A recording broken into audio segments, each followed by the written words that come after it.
Se você é aluno de ensino médio ou mesmo de faculdade e ainda está com dúvida a respeito dos átomos e íons, eu vou tirar todas as suas dúvidas e também trazer de uma maneira clara e objetiva os principais conceitos que vão auxiliá-los em qualquer área da química. Começando então com os átomos, eles são estruturas divididas em duas partes, núcleo e eletrosfera. No núcleo estão posicionados os prótons e nêutrons. Já a eletrosfera, que é essa região ao redor do núcleo, estão presentes os elétrons que ficam continuamente em movimento de órbita. Dessa forma, os átomos se parecem com um sistema solar, na qual está posicionado o Sol no centro e os planetas girando ao seu redor. É por isso que essa forma da gente entender os átomos é denominada de modelo planetário, que foi proposto por Rutherford Bohr no início de 1910. Em relação ao núcleo, não tem muito o que falar dele. Agora a eletrosfera sim. Acontece que os elétrons, então, estão orbitando ao redor do núcleo em diferentes regiões. Tem alguns que estão mais próximos e outros mais distantes. Essas regiões do espaço na qual estão presentes os elétrons, a gente denomina camada de energia. E dessas camadas, aquela que é mais importante é sempre a última, denominada camada de valência. Aí é o seguinte, tudo que acontece na vida de um átomo está relacionado a uma instabilidade, ou do núcleo ou da eletrosfera. Se essa instabilidade está no núcleo, a gente tem um fenômeno de radiação, porque o que acontece?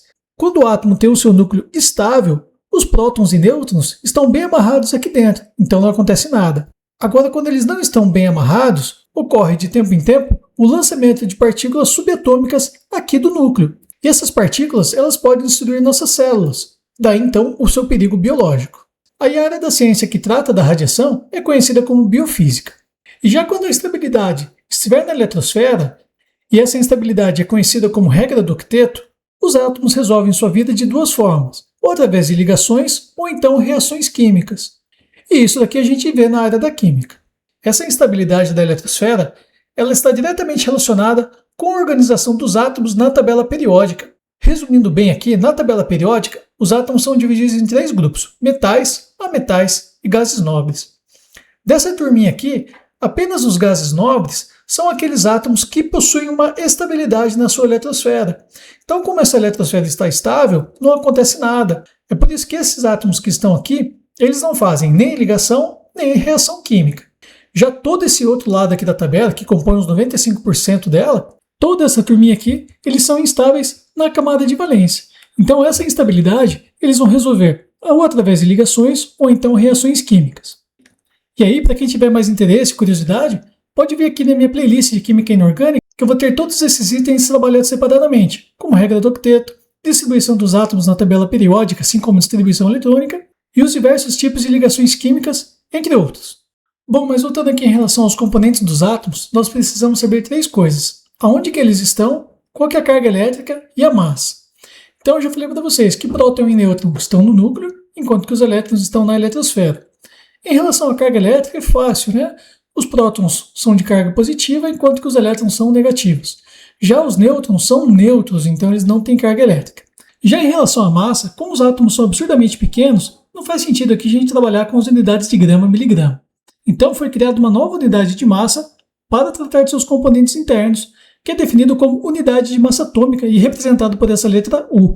E é bem fácil, tanto o próton como o nêutron, se a gente colocasse-os numa balança, eles iam abaixar o nível da balança igual, tá?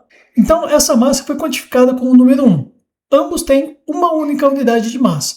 Já o elétron, ele também tem massa, só que a sua massa é 200 vezes menor que do próton e nêutron. Então, nos cálculos químicos, a massa dos elétrons é praticamente insignificante. E aí, quando a gente precisa fazer algum cálculo em relação à massa dos átomos, então, para simplificar, a gente fala que os elétrons não têm massa. Em relação à representação de um átomo, ele vai ter sempre um símbolo, que vai ser uma abreviação do seu nome, e a gente aponta também, nesse cantinho inferior esquerdo, o número de prótons, que é denominado número atômico, e aqui em cima a gente coloca a massa de um átomo, que nada mais é que a soma de prótons e nêutrons que eles possuem no seu núcleo. Então eu coloquei aqui como exemplo 4 átomos, hidrogênio, carbono, oxigênio e cloro. O hidrogênio tem um único próton no seu núcleo, já o carbono tem 6, o oxigênio tem 8 e cloro tem 17. Aí veja o seguinte, nós nunca colocamos o número de nêutrons nessa representação, só que aqui em cima nós colocamos a massa, que é obtida pela soma de prótons e nêutrons. Então é fácil, o carbono ele tem 6 prótons e possui também 6 nêutrons no seu núcleo, porque 6 mais 6 dá 12. Já o oxigênio tem 8 prótons e 8 nêutrons, porque 8 mais 8, 16. Já o cloro tem 17 prótons e 18 nêutrons. Mas só uma curiosidade, o hidrogênio é o único carinha que não tem nêutron, tá? O núcleo dele é composto de apenas um único próton, por isso que ele tem massa também igual a 1. E para finalizar, veja bem que aqui nós não colocamos o número de elétrons que esses átomos possuem. Só que uma característica dos átomos é que eles são nêutrons, ou seja, o número de prótons é igual ao de elétrons. Então, se o hidrogênio possui um próton, ele vai possuir também um único elétron. O carbono de 6 prótons, 6 elétrons. Oxigênio 8 prótons, 8 elétrons. E cloro 17 prótons e 17 elétrons. Então, a partir da representação de um átomo, a gente consegue saber quantos prótons, nêutrons e elétrons eles possuem na sua estrutura. Só não precisa entrar na noia de decorar isso aqui, porque esses valores estão sempre apontados na tabela periódica. Então, gente, até aqui eu falei tudo o que vocês precisam saber a respeito da estrutura dos átomos. E se vocês estiverem gostando, não deixe de curtir o vídeo e também pode escrever alguma coisa nos comentários, alguma dúvida ou até mesmo sugestão para algum conteúdo aqui do canal. O bom é que quando vocês curtem o vídeo, indica para o YouTube que esse vídeo é bom e ele ajuda a distribuição. Até porque como o canal é pequeno, o YouTube não ajuda muito e até dificulta um pouco. Mas eu fiquei bastante contente é que alguns programas de inteligência artificial, assim como o buscador do Google, eles têm auxiliado na divulgação dos meus vídeos. Bom, fechado então a estrutura dos átomos, a gente vai falar dos íons. O que são os íons? Eu sei que muitas vezes eu faço essas perguntas nas aulas e os alunos travam. Bom, como eu falei anteriormente, os átomos eles são a unidade básica das substâncias e a quantidade de prótons é a mesma de elétrons. Mas eu falei para vocês anteriormente que os átomos eles possuem instabilidade na eletrosfera.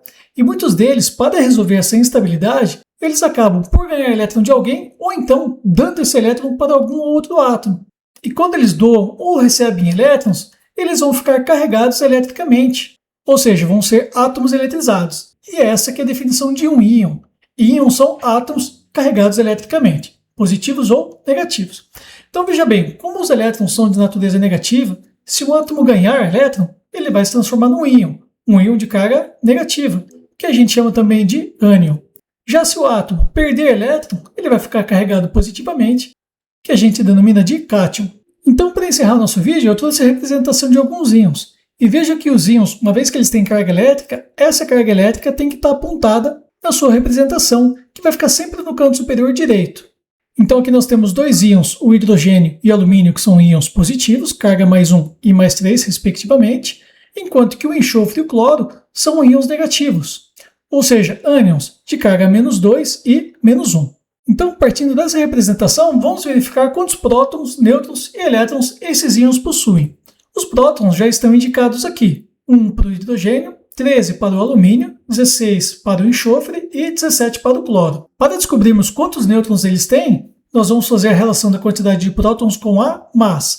Então, o hidrogênio não tem nêutron, o alumínio ele vai ter 14 nêutrons, porque 13 mais 14 vai dar 27. O enxofre tem 16 nêutrons, porque 16 mais 16 dá 32. E o cloro tem 18 nêutrons, 17 mais 18, 35. E como que vai ficar agora para a gente saber quantos elétrons eles possuem?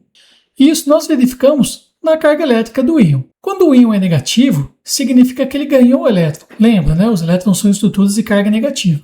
E para não errar aqui, é só fazer o seguinte raciocínio. Lembra dos átomos, eles são sempre nêutrons, ou seja, a quantidade de prótons é a mesma de elétrons. Então, se nós tivéssemos um átomo de enxofre, como ele tem 16 prótons, ele teria também 16 elétrons. Só que esse menos 2 significa que ele ganhou 2 elétrons, por isso essa carga é negativa. Então, de 16, ele foi para 18. No caso, então, o íon enxofre possui 18 elétrons. Já o cloro, de fábrica, ele possui 17 elétrons. Como ele ganhou 1, foi para 18. Já o alumínio, de fábrica, se fosse um átomo neutro, ele teria 3 elétrons. Só que esse sinal de mais significa que ele perdeu 3 elétrons. Ou seja, ele ficou com uma quantidade superior de prótons em 3 unidades, por isso carga mais 3. Então, se de fábrica ele tinha 3 elétrons, como ele perdeu 3, foi para 10. Já o hidrogênio, se ele fosse um átomo neutro, um próton, um elétron. Então, um elétron de fábrica. Só que ele perdeu esse 1 elétron. Então, no total, ele vai ter 0 elétrons na sua eletrosfera. É isso aí, pessoal. Um abraço.